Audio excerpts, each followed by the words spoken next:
ಶಿವಾಯ ನಮಃ.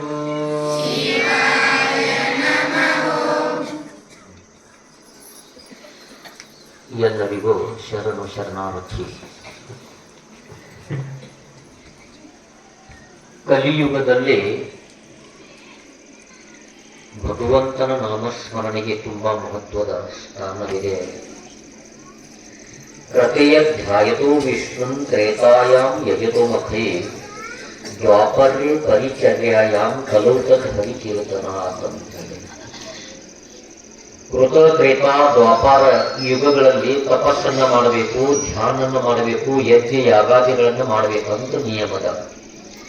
ಧ್ಯಾನ ಮಾಡಲಿಕ್ಕೆ ಕೂತ್ರೆ 12 ವರ್ಷಗಳವರೆಗೆ 5 ವರ್ಷ 7 ವರ್ಷ 9 ವರ್ಷ 11 ವರ್ಷ 12 ವರ್ಷ ಒಂದ ಕಡೆಗೆ ಕುಳಿತು ಧ್ಯಾನ ಮಾಡುವಂತ ಕಾಲ ಆಗಿನ ಕಾಲದಲ್ಲಿತ್ತು. ಆವಾಗ ಭಗವಂತನ ಕೃಪೆಯಾಗ್ತಿತ್ತು. ಈಗ ಕಲಿಯುಗದಲ್ಲಿ ನಾವು ಧ್ಯಾನ ಮಾಡಿಕೊಂಡಾಗ ಸಾಧ್ಯ ಇಲ್ಲ. ಈಗ 12 ವರ್ಷಕ್ಕೆ ಏನು ಕುಂಡ್ತೀವಿ ನಾವು? 1 ತಾಸು ಪ್ರವಚನ ಕೂತ್ರೆ ನಮ್ಗೆ ಎಲ್ಲ ಎಂಗಲ್ ಚೇಂಜ್ ಆಗಿರ್ತಾವ. ಎಲ್ಲ ಆಸನಗಳು ಬಂದಿರ್ತಾವ. ಮಯೂರಾಸನ, ಕುಕ್ಕುಟಾಸನ, ಶವಾಸನ ಬಂದಿರ್ತಾವ. ಅದಕ್ಕೆ ಕಲಿಯುಗದಲ್ಲಿ ಈ ಭಗವಂತನ ನಾಮಸ್ಮರಣೆಗೆ ಹೆಚ್ಚಿನ ಮಹತ್ವ ಇದೆ. ಅದಕ್ಕಾಗಿ ಇಂದಿನಿಂದ ತಾವು ಮನೆಯಲ್ಲಿ ಪ್ರತಿನಿತ್ಯ ಭಗವಂತನ ನಾಮಸ್ಮರಣೆ ಮಾಡಬೇಕು. ಇದೇ ಪ್ರವಚನದಿಂದ ಕಲಿಬೇಕಾದದ್ದು. ಬರೇ ಕಥೆ ಕೇಳಿ ನಕ್ಕು ಹೋಗೋದು ಇದು ಪ್ರವಚನದ ಉದ್ದೇಶ ಅಲ್ಲ. ಅದು ನಮ್ಮನ್ನು ತಿದ್ದಬೇಕು, ಒಳಗಡೆ ತಿದ್ದಬೇಕು. ಹೇಗೆ ಆ ಮಹಿಷಾಸುರನನ್ನ ಆ ದುರ್ಗಾದೇವಿ ಚಾಮುಂಡಾದೇವಿ ಕೊಲೆ ಮಾಡಿದರಲ್ಲ, ಸಂಹಾರ ಮಾಡಿದರಲ್ಲ, ಆ ರೀತಿ ನಮ್ಮ ಅಂತರಂಗದಲ್ಲಿರುವಂತಹ ಷಡ್ಡು ರಿಪುಗಳನ್ನ, ಮತ್ಸರಗಳನ್ನ, ದ್ವೇಷಗಳನ್ನೆಲ್ಲ ನಾವು ಸಂಹಾರ ಮಾಡಬೇಕಾಗ್ತದ. ಅದಕ್ಕೆ ಮನೆಯಲ್ಲಿ ಪ್ರವಚನೆ ಆದ ನಂತರ, ಹೋದ ನಂತರ, ಇದ್ದಾಗ, ಕುಂತಾಗ, ಅದಕ್ಕೆ ನೀನು ಹೇಳಿದಲ್ಲ ಅಡಿಗೆ ಮಾಡ್ತಾ ಇದ್ದಾಗ ಇವತ್ತು ಮಾಡಿರಲಿಲ್ಲ ಪ್ರಯೋಗ, ಯಾರು ಮಾಡಿರಲಿಲ್ಲ, ಮಾಡಿ ತುಂಬಾ ಸಂತೋಷ. ಯಾಕಂತಂದ್ರೆ ಮಾಡಬೇಕು. ಭಗವಂತನ ನಾಮಸ್ಮರಣೆ ಮಾಡುತ್ತಾ ಮಾಡುತ್ತಾ ಮಾಡುತ್ತಾ ನೀವು ಅಡಿಗೆ ಮಾಡಿದ್ದೆ ಆದಲ್ಲಿ ಆ ಮನೆಯಲ್ಲಿ ಬಸವಣ್ಣ ಹುಟ್ಟಿ ಬರ್ತಾರಂತೆ, ಆ ಮನೆಯಲ್ಲಿ ಸಾತ್ವಿಕತೆ ಬರ್ತಾರಂತೇಳಿ. ಅದಕ್ಕಾಗಿ ಇವತ್ತ ಬಸವಣ್ಣವರ ಹುಟ್ಟು ಮತ್ತು ನೋಡಬೇಕಾಗಿದೆ.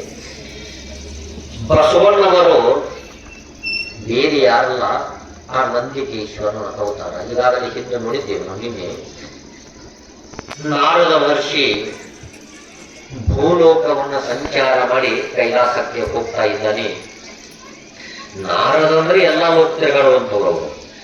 14 ಲೋಕಗಳದಾವ. ಅತಲ, ವಿತಲ, ಸುತಲ, ರಸಾತಲ, ತಲಾತಲ, ಮಹಾತಲ, ಪಾತಾಲ ಅಂತ ಹೇಳಿ ಕೆಳಗೆ 7 ಅದಾವ. ಅದು ಲೋಕಗಳು. ಮೇಲೆ ಪರಲೋಕಗಳು 7 ಅದಾವ. ಅದಕ್ಕೆ ಒಟ್ಟು ಕೂಡಿ ಚತುರ್ದಶ ಭುವನ ಅಂತ ಕರೀತಾ ಇದ್ದಾರೆ. ಚತುರ್ದಶ ಅಂದ್ರೆ 14 ಲೋಕಾಂತರಗಳು. ಭೂಲೋಕ, ಭೂವರ್ಲೋಕ, ಸ್ವರ್ಲೋಕ, ಮಹಾಲೋಕ, ತಪೋಲೋಕ, ಸತ್ಯಲೋಕ ಅಂತ ಹೇಳಿ 7 ಮೇಲೆ ಅದಾವ, 7 ಕೆಳಗದಾವ. 14 ಲೋಕಗಳಲ್ಲಿ ಸಂಚಾರ ಮಾಡುವಂತಹ ಒಬ್ಬ ನಾರದ ಮಹರ್ಷಿ. ಆತ ಕೈಲಾಸಕ್ಕೆ ಹೋದ ಮೇಲೆ ಅಲ್ಲೇ ಪಾರ್ವತಿ ಶಿವ ಇದ್ದಾಗ ಪ್ರಶ್ನೆ ಮಾಡ್ತಾ ಇದ್ದಾರೆ, ಭೂಲೋಕದಲ್ಲಿ ಜನ ಹೇಗಿದ್ದಾರೆ ಅಂದಾಗ, ಈಗಂತೂ ಕಲಿಯುಗದ ಪ್ರಭಾವ, ಯಾರೂ ಭಕ್ತಿ ಮಾಡ್ತಾ ಇಲ್ಲ, ಯಾರೂ ನಾಮಸ್ಮರಣೆ ಮಾಡ್ತಾ ಇಲ್ಲ, ಯಾರಲ್ಲಿಯೂ ಕೂಡ ನಿಸ್ವಾರ್ಥತೆ ಎಂಬ ಸೇವೆ ಇಲ್ಲ. ಕೇವಲ ಸ್ವಾರ್ಥ, ಕೇವಲ ದ್ವೇಷ, ಮತ್ಸರಗಳದವ. ಅದಕ್ಕೆ ಭಗವಂತನೇ ಕಲಿಯುಗ ಅದಕ್ಕೆ ಒಳ್ಳೆ ಮಾರ್ಗದರ್ಶನ ಮಾಡಲಿಕ್ಕೆ ನೀನು ಅವತಾರ ತೆಗೆದುಕೊಂಡು ಹೋಗಬೇಕು ಅಂತ ಹೇಳಿ ಶಿವನಿಗೆ ಹೇಳಿದಾಗ ಶಿವ ಹೇಳ್ತಾನೆ, ನಾನು ಹೋಗಬೇಕಾಗಿತ್ತು ಅಂದ್ರೆ ನಾ ಸಂಹಾರ ಮಾಡಕ್ ಹೋಗ್ತೀನಿ. घेऊनी चक्र गदा हाची धंदा करीतो भक्ताराखे पाया बासी ದುರ್ಜನಾಸಿ ಸಂಹಾರಿ ಅಂತೇಳಿ. ದುರ್ಜನನ ಸಂಹಾರ ಮಾಡಕ್ಕೆ ನಾನು ಹೋಗ್ತೀನಿ. ಆದರೆ ಭಕ್ತನಾಗಿ ಹೋದ ನಂದಿ ಬೇರೆ ಅಲ್ಲ, ನಾನು ಬೇರೆ ಅಲ್ಲ. ನಂದಿಯ ಚರಿತ್ರೆ ಮತ್ತು ಬೇರೆ ಅಲ್ಲ, ಅದೆಲ್ಲ ಹೇಳ್ತೀನಿ, ನಮಗೆ ಸಮಯ ಇಲ್ಲ. ಅದಕ್ಕೆ ನಂದಿಯನ್ನ ಕಳಿಸ್ತೀನಿ, ಆ ನಂದಿನೇ ಬಸವಣ್ಣನಾಗಿ ಹುಟ್ಲಿ ಅಂತ ಕಳಿಸ್ತೀನಿ ಅಂತ ಹೇಳಿದಾಗ, ಇಲ್ಲಿ ಇಂಗಳೇಶ್ವರ ಬಸವನ ಭಾಗ್ಯವಾಣಿಯಲ್ಲಿ ಮಾದರಸ ಮತ್ತು ಮಾದಲಾಂಬಿಕೆಗೆ ಮಕ್ಕಳಿದ್ದಿರಲಿಲ್ಲ. ಮಾದಲಾಂಬಿಕೆ ಇವತ್ತಿಗೂ ನಂದಿ ಅದಲ್ಲ ಮಂದಿರ ಅದ ಭಾಗ್ಯವಾಡಿಯಲ್ಲಿ. ಆ ನಂದಿಕೇಶ್ವರನಿಗೆ ಹರಕೆಯನ್ನು ಹೊತ್ತು ಒಳ್ಳೆಯ ಮಗನನ್ನು ನೀನು ನನಗೆ ಕೊಟ್ಟಿದ್ದೆ, ಆದಲ್ಲಿ ಆ ಮಗನ ಹೆಸರ ನಿನಗಿಡುತ್ತೀನಿ ಅಂತೇಳಿ. ಮೊದಲ ಕಾಲದಾಗ ಹರಕೆ ಬಹಳ ಹೊರತಿದ್ರು. ಹರಕೆ ಬರ್ತಾ ಇದ್ರು, ಆ ಹರಕೆಯ ತಕ್ಕಂತೆ ಅವರು ಬದುಕ್ತಿದ್ರು. ಈಗ ದೇವ್ರ ಕಡೆ ಬೇಡವ್ರು ಬಹಳ ಭಕ್ತಿ ಮಾಡೋರು ಕಡಿಮೆ, ಭಕ್ತಿ ಮಾಡೋರ ಕಡೆ ಬೇಡವ್ರು ಬಹಳ. ಹನುಮಂತನ ಕಡೆ ಭಕ್ತಿ ಬೇಡಕ್ಕೆ ಬಹಳ ಮಂದಿ ಹೋಗಿರ್ತಾರೆ. ಮತ್ ಏನ್ ಹೋಯ್ತಾರ, ಅದು ಉಪ್ಪು, ಅದು ಕರಿ ಅಂತ ಮನೆಯಾಗ ತಿನ್ಲಿಕ್ಕೆ ಬರೋ ಉಪ್ಪು ಉಪ್ಪು ಕೊಡ್ತಿರ್ತಾರ. ಆದ್ರೆ ಆ ಮಾದಲಾಂಬೆ ಹಾಗಲ್ಲ, ಅಂತಃಕರಣ ಪರಿಶುದ್ಧತೆಯಿಂದ ಬೇಡ್ಕೋತಾ ಇದ್ದಾರೆ. ಅವನ ಕೃಪೆಯಿಂದ ಆ ಕನಸಿನಲ್ಲಿ ಶಿವ ಬಂದು ಹೇಳ್ತಾ ಇದ್ದಾನೆ, ನಂದಿನಿ ಬಂದು ಹೇಳ್ತಾ ಇದ್ದಾನೆ, ನಾನೇ ನಿನ್ನ ಉದರದಲ್ಲಿ ಮಗನಾಗಿ ಬರ್ತೀನಿ ಅಂತ ಹೇಳಿದಾಗ ಅವಳಿಗೆ ಆದಂತ ಸಂತೋಷ. ಮನೆಯಲ್ಲಿ ಮಕ್ಕಳು ಹುಟ್ಟಬೇಕು. ಮನೆಯಲ್ಲಿ ಮಕ್ಕಳು ಎಂಥವ್ರು ಇರಬೇಕಂದ್ರೆ ಕುಲದೀಪರು ಇರಬೇಕು, ವಿನಃ ಕುಲ ಕೆಂಡವಿರಬಾರದು. ಕುಲದೀಪ ಬೇರೆ, ಕುಲ ಕೆಂಡ ಬೇರೆ ಅಂತ ಹೇಳಿ. ಮನೆತನದಲ್ಲಿ ಹುಟ್ಟಿ ಮನೆತನದ ಕೀರ್ತಿಯನ್ನ ಬೆಳಗಿಸುವರು ಕುಲದೀಪರು. ಮನೆತನದ ಕೀರ್ತಿಯನ್ನ, ಮನೆತನದ ಸಾತ್ವಿಕತೆಯನ್ನ ನಾಶ ಮಾಡಿ ಅಧೋಗತಿಗೆ ಒಯ್ತಾರಲ್ಲ ಅವರು ಕುಲಕೆಂಡರು. ಅದಕ್ಕೆ ಮಕ್ಕಳನ್ನ ಚೆನ್ನಾಗಿ ಬೆಳೆಸಬೇಕಾಗಿತ್ತು ಅಂತಂದ್ರೆ ಮಧುವರಸ, ಯಾರು ಮಾದರಸ ಮತ್ತು ಮಾದಲಾಂಬಿಯಂತೆ ಮಕ್ಕಳನ್ನು ಬೆಳೆಸಬೇಕು. ಅದಕ್ಕೆ ನಾನು ನಿನ್ನೆ ಹೇಳ್ತಾ ಇದ್ದೆ, ಉದರದಲ್ಲಿ ಮಗು ಇದ್ದಾಗ ಮನೆಯಲ್ಲಿ ಪ್ರವಚನ, ಭಗವಂತನ ನಾಮ ಚಿಂತನೆಯನ್ನ ಮಾಡಿಸಬೇಕು.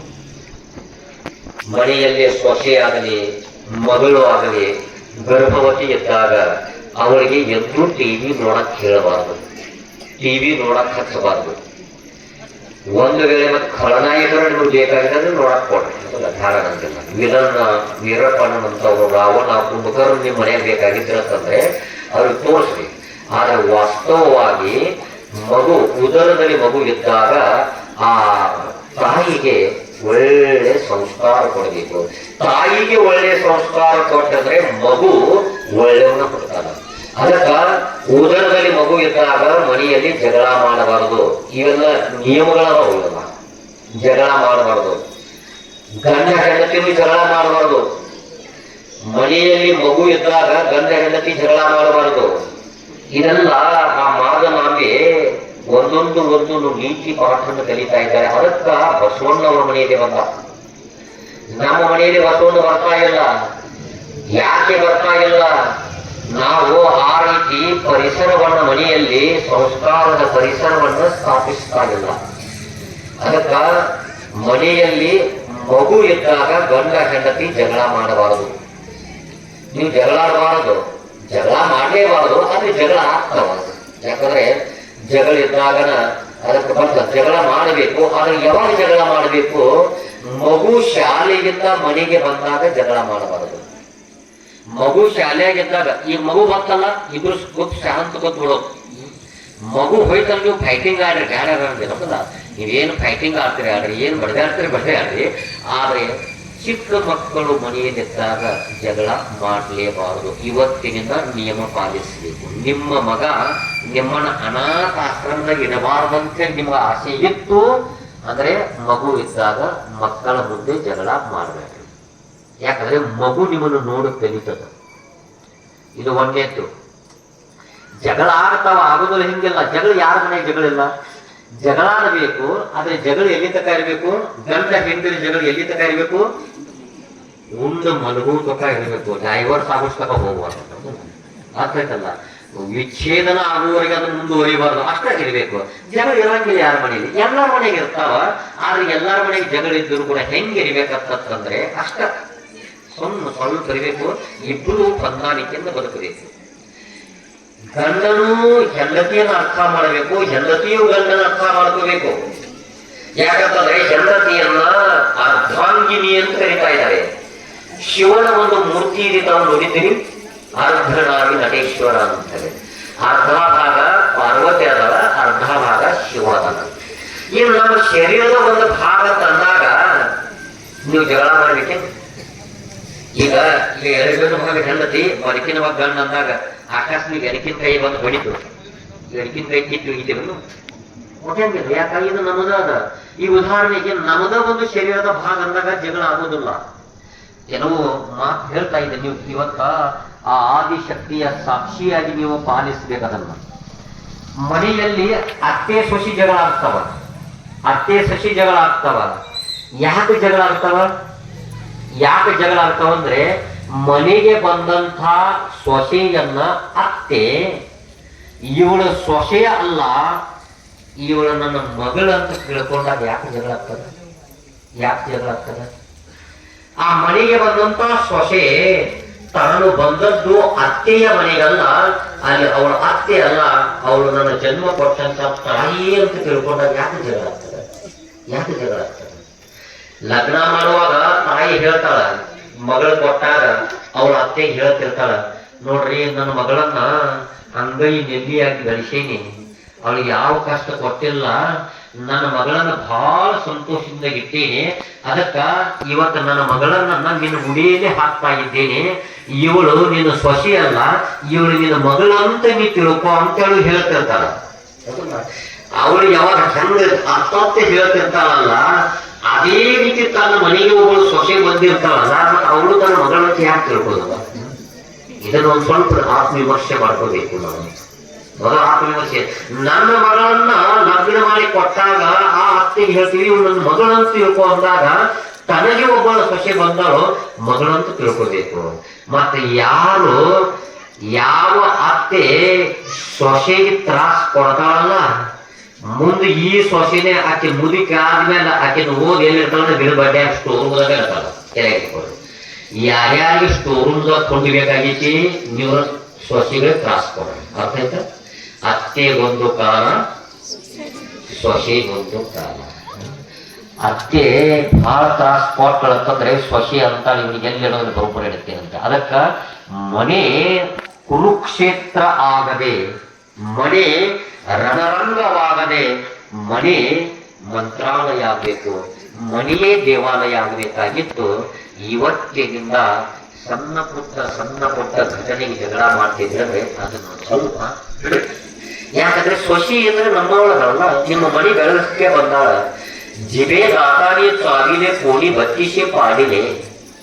ಈಗ ನೀವು ಊಟ ಮಾಡ್ತಾ ಇದ್ದಾಗ ನಾಲಿಗೆ ಹಲ್ಲ ಅದಲ್ಲ, ನಾಲಿಗೆ ಕಚ್ಕೊಂಡಿರ್ಲಿ, ಯಾವಾಗ ಕಚ್ಕೊಂಡಿರಲಿಲ್ಲ, ಒಮ್ಮೆಲೊಂದು ಕಚ್ಕೊಳ್ಳೇಬೇಕು. ಕಚ್ಕೊಂಡಿಲ್ಲ ಅಂದ್ರೆ ಅದ್ರಾಗ ಎರಡು ಬಗ್ಗೆ ಯಾವ್ದೊಂದು ಇರಬಾರ್ದು ಆಗ್ತದ. ಹಲ್ಲರೆ ಇರಬಾರ್ದು ಅಂದ, ಇದನ್ನ ನಾಲಿಗೆ ಇರಬಾರ್ದು ಅಂದ. ಯಾರಿಗೆ ನಾಲಿಗೆ ಹಲ್ಲು ಎರಡದವರು ಒಂದಿನ ಒಂದ್ಸಲ ಕಚ್ಕೊತಾರೆ. ಈಗ ಆಕಸ್ಮಿಕ ನೀವು ಊಟ ಮಾಡುವಾಗ ನಾಲಿಗೆ ಕಚ್ಕೊಂಡ್ರಿ, ಶಿಕ್ಷೆ ಯಾರಿಗೆ ಕೊಡ್ತೀರಿ? ಹಲ್ಲಿಗೆ ಶಿಕ್ಷೆ ಕೊಡ್ತೀರಿ, ಏನ್ ನಾಲಿಗೆ ಶಿಕ್ಷೆ ಕೊಡ್ತೀರಿ? ಹೇಳ್ಬೋಣ. ಯಾರಿಗೂ ಶಿಕ್ಷೆ ಕೊಡಂಗಿಲ್ಲ. ಯಾಕೆ ಯಾರಿಗೂ ಶಿಕ್ಷೆ ಕೊಡಂಗಿಲ್ಲ? ಎರಡು ನಮ್ಮೂರಾಗ. ಹಂಗ ನನ್ನ ಮಗನಾಗಿ ಹುಟ್ಟಿದವನು ಕೂಡ ನಮ್ಮವ, ಮತ್ತು ಮಗನಿಗೆ ಆಶ್ರಯ ಕೊಟ್ಟಿಗೆ ಬಂದವರು ಕೂಡ ಅವಳು ನಮ್ಮವಳು ಅಂತ ತಿಳ್ಕೊಂಡಾಗ ಯಾಕೆ ಜಗಳ ಆಗ್ತದೆ? ಇದನ್ನು ಪಾಲಿಸಬೇಕು.